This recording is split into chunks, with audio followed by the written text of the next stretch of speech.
नमस्कार, जूले सलाम सबको। तो आज मैं आप सब लोगों के ज़रिए लद्दाख के लोगों से चर्चा कुछ प्रशासनिक और राजनीतिक मुद्दों पे करने के लिए आज यहाँ मौजूद हूँ। तो सबसे पहले तो जैसा कि हमने अभी अ, जो प्रशासन के अंदर भर्तियाँ की हैं और भर्तियों की प्रक्रिया है, उसके ऊपर कुछ चर्चा कर लें। तो 2026 में मैं आप सब लोगों को बताना चाहता हूँ कि 1609 पोस्ट्स एडवर्टाइज हुई इस साल, जिसमें से 1340 कैंडिडेट्स की रिकमेंडेशन भर्तियों की हो चुकी है। इसके अलावा 325 ऐसे मुलाजिम हैं जिनकी प्रमोशन डीपीसी के जरिए इस साल हो चुकी है। 302 पोस्टें ग्रुप बी और ग्रुप सी की एडवर्टाइज हुई हैं और उसके अगले कुछ हफ्तों में भर्तियां चालू हो जाएंगी। और 1205 पोस्टें और ऐसी हैं जिनका एडवर्टीजमेंट जल्द ही हो जाएगा अगले कुछ हफ्तों में। जो अभी भर्तियां जो नोटिफाई हुई हैं उसके अंदर 40 पोस्टें सब इंस्पेक्टर की हैं और 262 पोस्टें टीचर्स की हैं। इसी तरह पुलिस में जो कांस्टेबल्स की भर्तियां हैं उसकी प्रक्रिया भी जल्दी नोटिफाई पुलिस विभाग द्वारा डीजीपी साहब उसके बारे में आप सब लोगों को जानकारी देंगे कि कब कैसे और लोगों के फिजिकल और एग्जाम वगैरह कब होने हैं। यूपीएससी द्वारा 224 गेजेटेड पोस्ट्स की जो वैकेंसियां हैं वो नोटिफाई हुई। उसमें 125 मेडिकल ऑफिसर्स इंक्लूड हैं जिनकी फाइनल लिस्ट जो है वो शॉर्ट लिस्टेड कैंडिडेट्स की तैयार हो रही है और मुझे उम्मीद है कि अगले 2-3 हफ्ते के अंदर इनके इंटरव्यू की प्रक्रिया चालू हो जाएगी। 35 पोस्ट अकाउंट्स ऑफिसर की नोटिफाई हुई थी जिनके रिक्रूटमेंट का जो एग्ज़ाम है वो 27 सितंबर को तय है। 67 पोस्ट लेक्चरर्स की नोटिफाई हुई थी और 24 लेक्चरर्स को अपॉइंटमेंट लेटर्स जारी कर दिए गए हैं। ये यूपीएससी वाले बता रहा हूँ मैं आपको। लद्दाख यूनिवर्सिटी ने 38 पोस्टें असिस्टेंट प्रोफेसर की और 6 पोस्टें एसोसिएट प्रोफेसर की नोटिफाई करी थी। जो 18 तारीख अभी हाल में जो निकली वो उसकी आखिरी तारीख थी और अब उसकी स्क्रूटनी एप्लीकेशंस की चल रही है और हमें उम्मीद है कि अगले महीने के मिडल में इसकी इंटरव्यूज की प्रक्रिया चालू हो जाएगी। दूसरी चीज़ जो हाल में आपको इस बात का एहसास होगा कि जो 7 ज़िले हमारे बने हैं, 2 से 7 हो गए, उन सारों में उसको सुदृढ़ करने के लिए जो डिस्ट्रिक्ट एडमिनिस्ट्रेशन की प्रक्रिया है उसके लिए कई कदम उठाए गए। उसके तहत सबसे पहले डीएम वहाँ पोस्ट हुए, एसएसपी पोस्ट हुए। 32 तहसीलें अब बन गई हैं, जो पहले नियाबत थी वो तहसील बन गई। उसमें कुछ लोगों को या कुछ इलाकों को ऐसा महसूस हो रहा है, ज़्यादा नहीं मगर 4-5 जगह पे ऐसा हो रहा है महसूस कि शायद हमारे यहाँ पे भी होनी चाहिए तहसील। अभी तो हमने जो एग्जिस्टिंग नियाबत हैं उन्हीं को बढ़ा के तहसील किया है, तो उसके लिए भी हम उसका जायज़ा ले रहे हैं और जहाँ मुनासिब होगा और बन पाएगा हम ज़रूर उसको भी फेयर तरीके से कंसिडर करेंगे। इसके अलावा अभी हाल में माननीय एलजी साहब ने एक अप्रूवल हमको दी है कि लैंड यूज चेंज की नोटिफिकेशन हुई है और उसके चलते 4 कनाल तक की अगर किसी की ज़मीन है तो उसकी पावर डिविजनल कमिश्नर को दे दी है। चीफ सेक्रेटरी की पावर 2 एकड़ तक की है और 2 एकड़ से ऊपर का मामला एलजी साहब तक जाएगा। अब इससे फ़ायदा क्या होगा ये मैं आपको बता देता हूँ कि तमाम लोगों की जो एग्रीकल्चरल लैंड है, अगर मान लीजिए उसके ऊपर कोई होटल या गेस्ट हाउस या रिजॉर्ट या कोई और इंडस्ट्रियल यूनिट लगाना चाहता है तो बैंक वालों से उनको कर्जा नहीं मिलता क्योंकि वो लैंड रिकॉर्ड के अंदर दर्ज है एग्रीकल्चरल लैंड और इसके चलते वो कर्जा नहीं ले पाते। अगर उसने बढ़ाना भी है अपना यूनिट तो बढ़ा नहीं पाता। तो उसको सुविधा देने के लिए हमने लैंड यूज़ की नोटिफिकेशन कर दी है और 1-2 हफ्तों के अंदर एक बहुत ही सरल पोर्टल इसका लॉन्च हम कर देंगे, जिसमें लोग अगर किसी ने अप्लाई करना है तो जहाँ भी बैठा है वहाँ अपने थोड़े से मिनिमम कागज दे करके उसको नोटिफाई कर दें।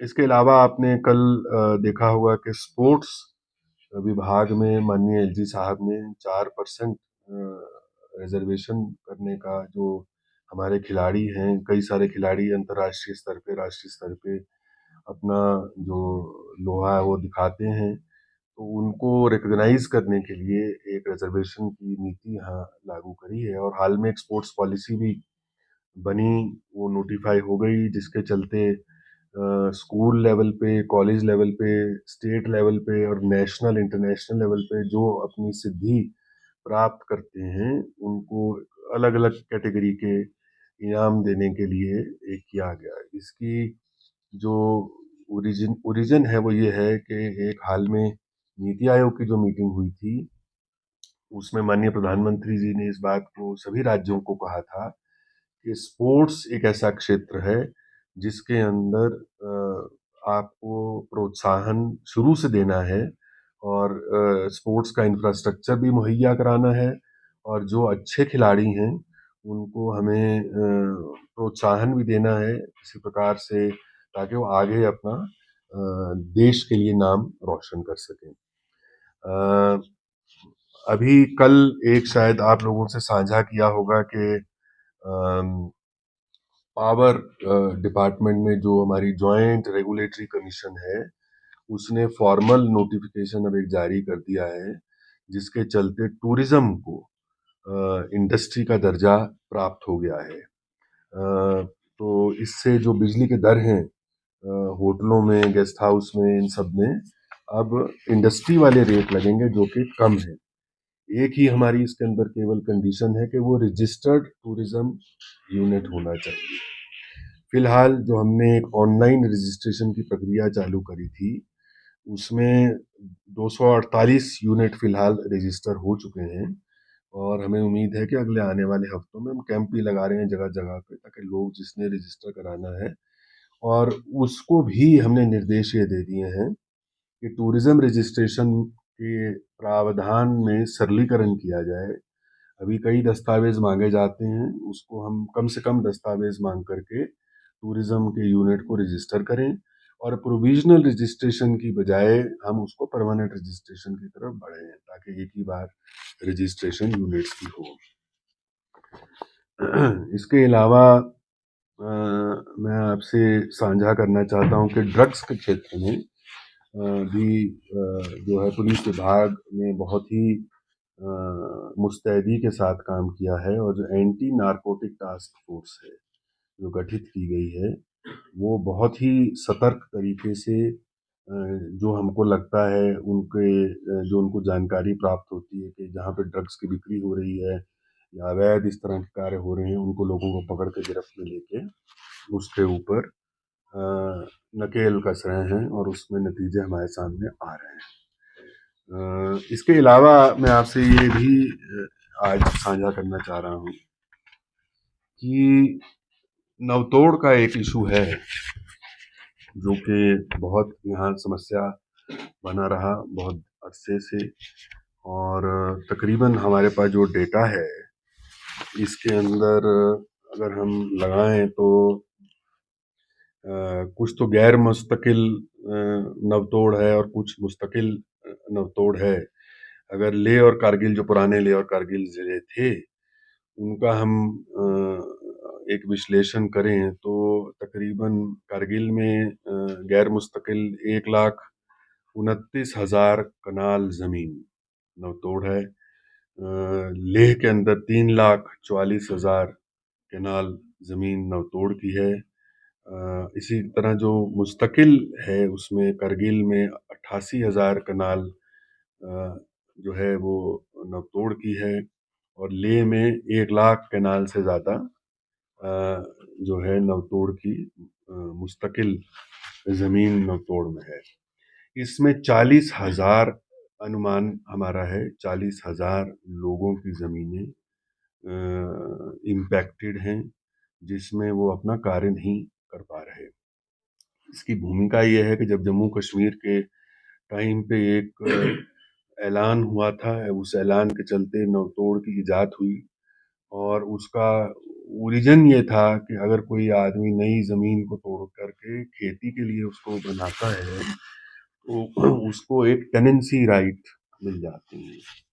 तो वो टेनेंसी राइट अब वक्त बदलता गया, लोगों ने अब नवतोड़ का दूसरे कार्यों में उपयोग शुरू कर दिया। तो किसी ने कोई होटल खोल लिया, किसी ने कोई अपना रिजॉर्ट खोल लिया और इस तरह से, और प्रशासन की तरफ से उस चीज़ को एक नज़रिए से देखा गया कि शायद ये कानून के उस दायरे के अंदर नहीं आ रहा।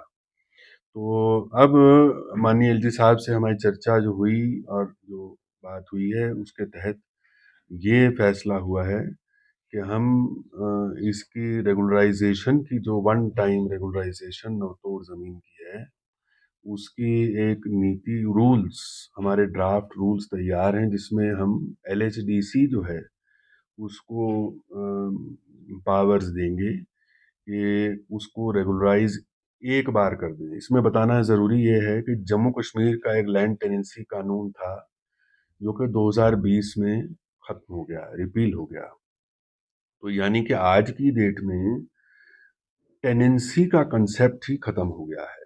यानी कि जो नवतोड़ टेनेंसी हुआ करती थी, वो ख़त्म हो चुका है कॉन्सेप्ट। तो उसको हम जिन-जिन को मिली, चाहे वो मुस्तकिल है, गैर मुस्तकिल है, उसका एक ड्राफ्ट रूल बहुत जल्द एलजी साहब से अप्रूव करा के पब्लिक डोमेन में डालेंगे।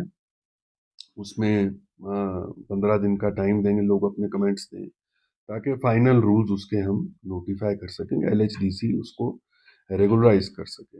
अब इसका मतलब क्या हुआ? मतलब ये हुआ कि मान लीजिए मेरे पास ज़मीन है, हो सकता है मैंने बाउंड्री बनाई है, किसी ने हो सकता है कि कुछ बना ही लिया हो, वो एलएचडीसी के पास जा करके एक तो रेगुलराइज कराएगा कि हाँ मेरे को अब उसका टाइटल दे दिया जाए ज़मीन का।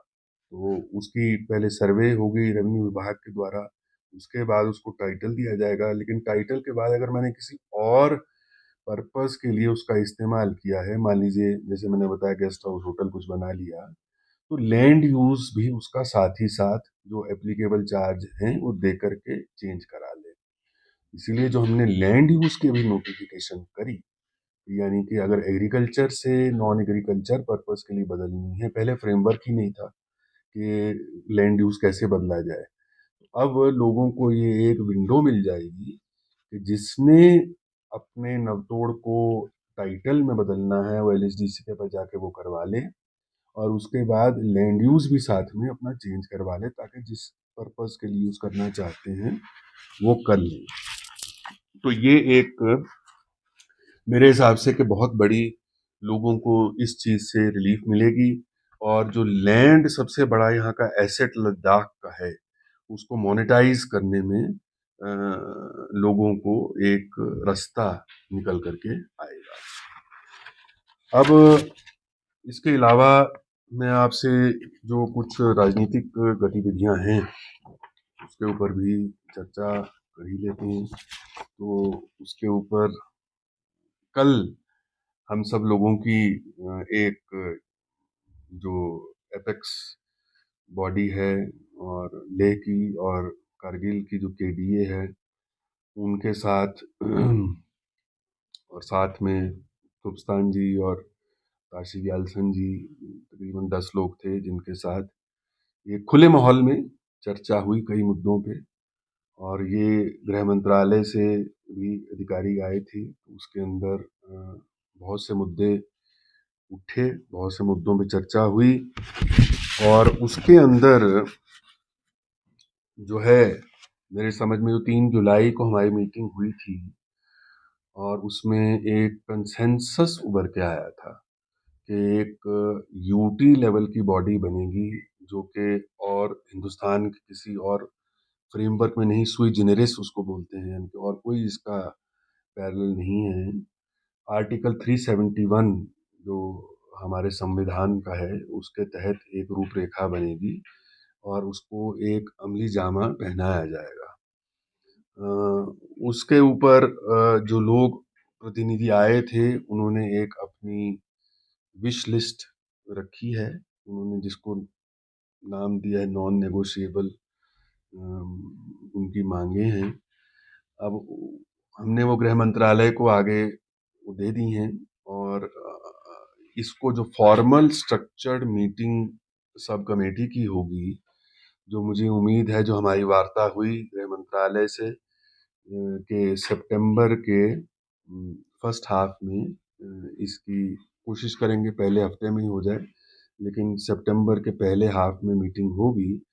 तो एक रूपरेखा गृह मंत्रालय द्वारा भी बनाई जा रही है, और उस रूपरेखा में कानून मंत्रालय और सबसे मिलकर एक स्ट्रक्चर बनेगा कि इसका गठन कैसे होगा, चुनाव कैसे होगा, पावर्स क्या होंगी, लेजिस्लेटिव पावर्स क्या होंगी, एग्जीक्यूटिव क्या होंगी, और ये सब चीज़ों के ऊपर चर्चा।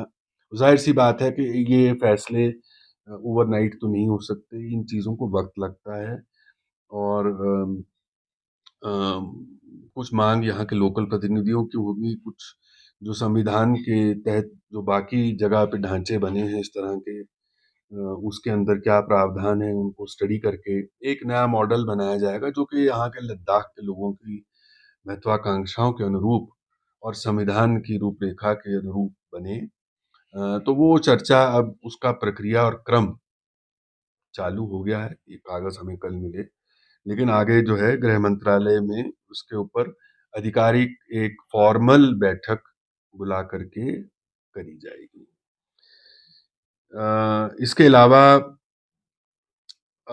कल मांग ये भी उठी कि जो कि 24 सितंबर हाल में पिछले साल घटना घटी, जो कि बहुत ही, मैं समझता हूँ, मैंने पहले भी कहा है कि दुखद, एक हिंदुस्तान की जो तारीख के पन्नों में एक ब्लॉट था कि ऐसा अमन पसंद लोगों में इस तरह की चीज़ हो गई और लोगों की जान चली गई। तो वो, उसके ऊपर भी चर्चा हुई। मांग ये थी कि तमाम लोग जिनके जो लोग अरेस्ट हुए और जिनके खिलाफ पर्चे दर्ज हुए, उन पे केस जो हैं वो वापस लिए जाएं, और जो है मुआवजा जो कि फैमिलीज जो अफेक्टेड थी उनको दिया जाए। तो उसमें मैं आपसे साझा करना चाहता हूँ कि कुल मिला के जो है 87 लोगों के खिलाफ पर्चा हुआ था, और उसमें से एक कानूनी प्रक्रिया है। 9 लोग जो हैं वो चार्जशीटेड हैं। तो चार्जशीटेड मतलब होता है कि जिसके खिलाफ को सबूत मिल गए कि उनका कोई रोल था उसके अंदर, जो भीड़ है उसको भड़काने के लिए या कोई इस तरह का करने के लिए। तो वो तो फिर मामला जो है चार्जशीट होने के बाद कोर्ट में चले जाता है। लेकिन कल की बैठक के बाद हमने माननीय एलजी साहब से चर्चा करी, और उसके बाद उनसे जो है परमिशन लेकर के ये फैसला किया है कि 25 लोग जिनके खिलाफ कोई ज़्यादा सबूत इस तरह से नहीं मिले हैं, उनका पर्चा विड्रॉ कर लिया जाएगा, और कोर्ट में हम उसकी क्लोजर रिपोर्ट दायर कर देंगे। ये फैसला जो है ये ले लिया गया है। और बाकी जो इन्वेस्टिगेशन के अंदर हैं, हमने डीजीपी साहब से कहा है कि उसका भी अच्छे से आंकलन कर लें, और हमको बताएं कि और क्या और कोई ऐसे लोग हैं जिनका कोई केस नहीं बनता। मान लीजिए भीड़ में खड़े थे, मौजूद थे, लेकिन कोई एक्टिव रोल इस तरह का नहीं था, तो उसके लिए भी हम क्या फैसला कर सकते हैं।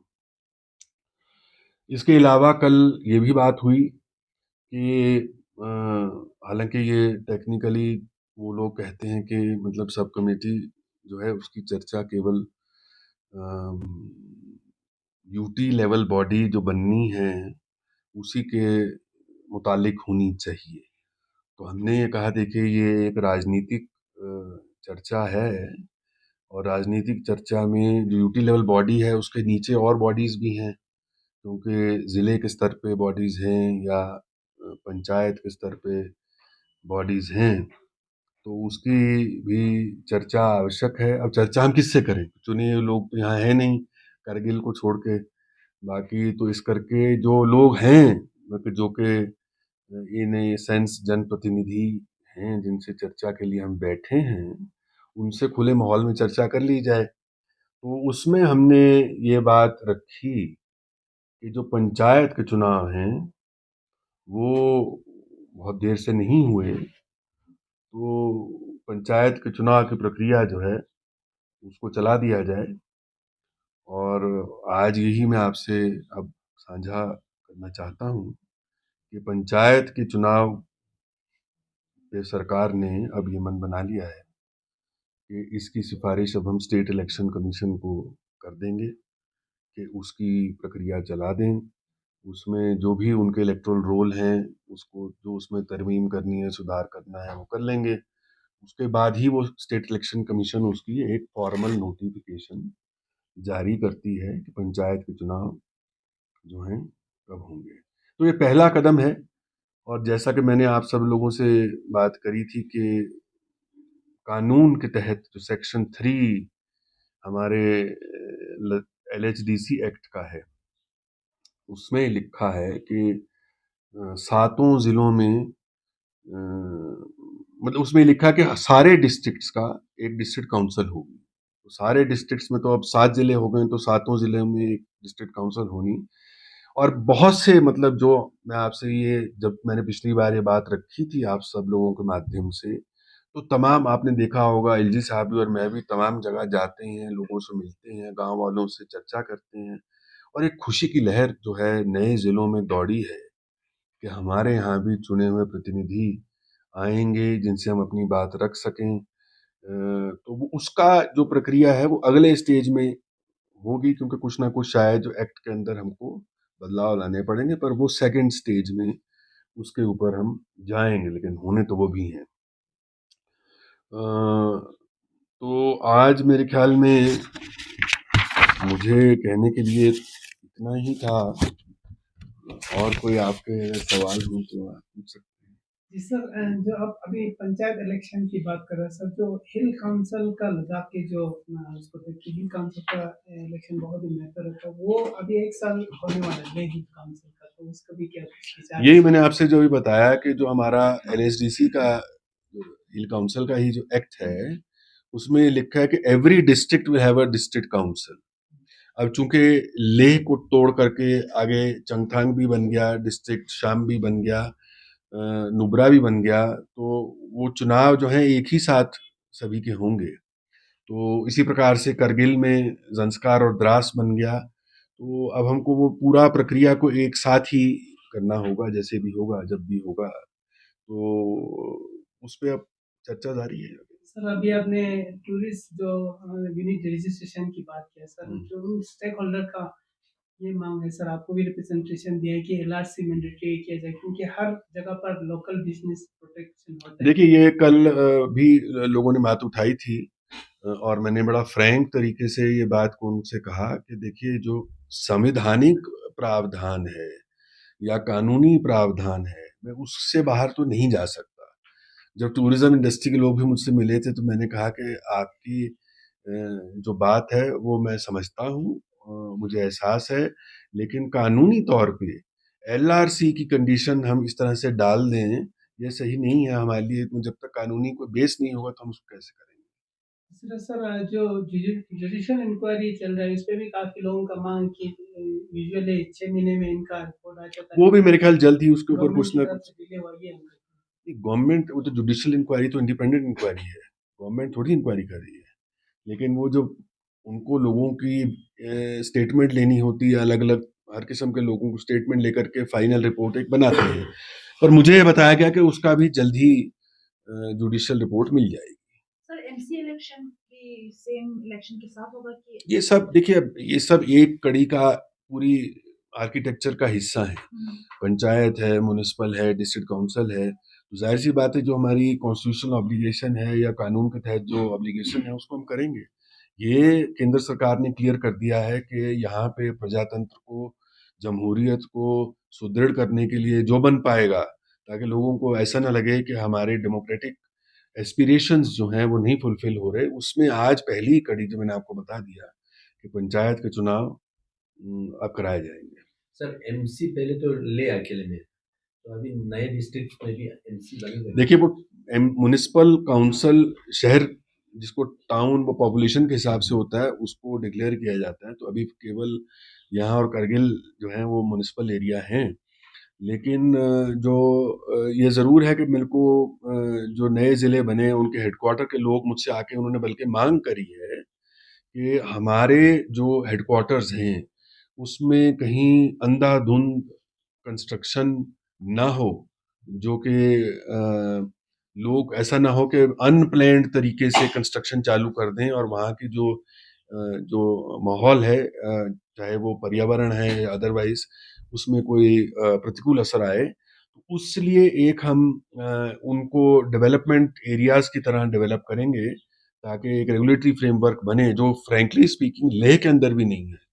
लेह का भी मास्टर प्लान नहीं है, कारगिल का भी मास्टर प्लान नहीं है। तो जो शहरीकरण अब इन इलाकों का हो रहा है उस पे तवज्जो देने की ज़रूरत है, क्योंकि वहाँ पे पूरा इंफ्रास्ट्रक्चर चाहे पानी का हो, सीवरेज का हो, बिजली का हो, ये सब उसी प्रकार से आगे चीज़ें बढ़ेंगी।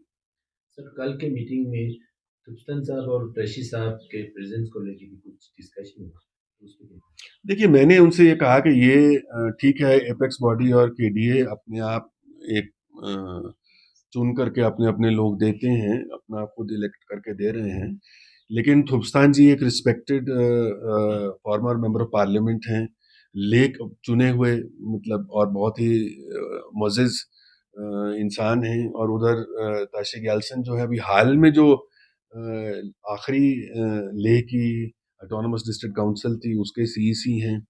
इसी प्रकार एमपी साहब भी कोई उसका हिस्सा तो नहीं है, और या सीईसी जो करगिल है वो भी उसका हिस्सा नहीं है। लेकिन चर्चा में, क्योंकि राजनीतिक मुद्दों पे चर्चा और इनफॉर्मल चर्चा हो रही है, तो इसमें जो लोग हमको लगता है कि जिनकी आवाज़ सुनने की आवश्यकता है उनको जोड़ना ज़रूरी है। सर अभी आपने डिस्ट्रिक्ट काउंसिल की बात किया सर, क्या पहले एलएसडीसी बनने के बाद उसके ऊपर बनेगा? क्योंकि पहले भी जो एपेक्स और केडीए ने टेंशन करेंगे इम्पावर करेंगे उस पर उन्होंने ऑब्जेक्शन उठाया था, वो किस तरह से सेटअप होगा इसके बारे में? देखिए, अल्टीमेटली जो यूटी लेवल बॉडी बनेगी, जैसा कि मैंने कहा, वो संवैधानिक एक अमेंडमेंट के बाद बनेगी। आर्टिकल 371 के तहत उसका ढांचा बनेगा।